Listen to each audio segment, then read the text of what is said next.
Olá, eu me chamo Jéssica e sou pesquisadora PIBIC FAPEMA, sob orientação do professor Stephanie Silva. E estou aqui para apresentar meu trabalho, identificar automaticamente calcificações coronárias em exames de TC cardíacas sem contraste, usando excepcionais convolucionais.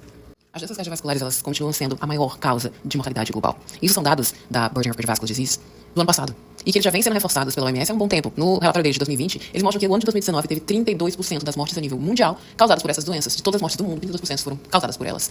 Então, isso com certeza reforça a importância dos tratamentos. E o que eles têm em comum, os diversos existentes, é que eles todos dependem de um diagnóstico via avaliação manual da calcificação, ali no exame de tomografia, feito ali pelo especialista. E essa abordagem, ela acaba se tornando problemática quando é colocada num cenário em que a quantidade é em larga escala. E voltando nos dados que eu acabei de apresentar, torna-se perceptível que se trata sim de um cenário em que a quantidade será em larga escala. Então, a busca por métodos computacionais que melhorem e otimizem esse processo é um campo de pesquisa em aberto, uma vez que a identificação automática dessas classificações por meio de algoritmos se mostra uma solução muito promissora.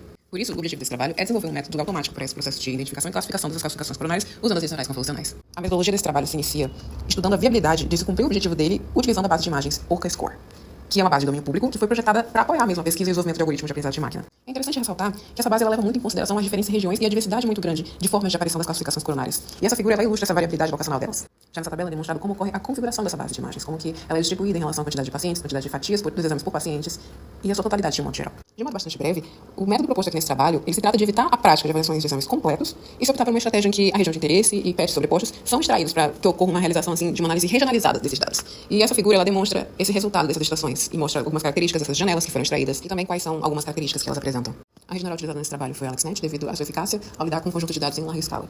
E a sua arquitetura foi mantida original e pode ser conferida aqui na figura, em que a gente tem ali um exemplo da camada de entrada, tanto um patch com calcificação quanto sem. A gente tem as camadas convolucionais e a saída, que são as duas classes, com calcificação sendo positiva, sem calcificação sendo negativa.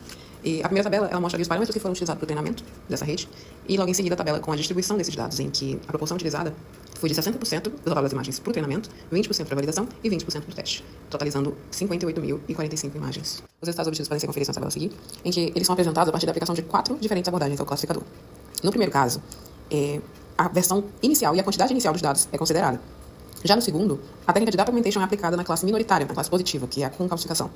Já na terceira abordagem, a técnica de data augmentation também foi aplicada na classe negativa, nas imagens que possuíam calcificação, mas não eram calcificações coronárias. Já no último caso, também o de melhor resultado obtido, houve a aplicação da técnica de histogram matching para melhorar a visibilidade das imagens e também houve descarte das calcificações não coronárias na classe negativa dentro do conjunto de treinamento. Bom, em observação dos resultados obtidos, pode-se concluir que o objetivo do presente trabalho foi cumprido. Porém, houveram limitações ao longo do caminho. E entre as soluções a serem adotadas para trabalhos futuros, sugere-se tanto a automatização do processo da região de interesse, que está sendo feito manualmente, tanto a observação da tendência da rede em direção à classe majoritária, e etc. Por fim, espera-se que haja contribuição na redução da incidência da morbidade e mortalidade das doenças cardiovasculares.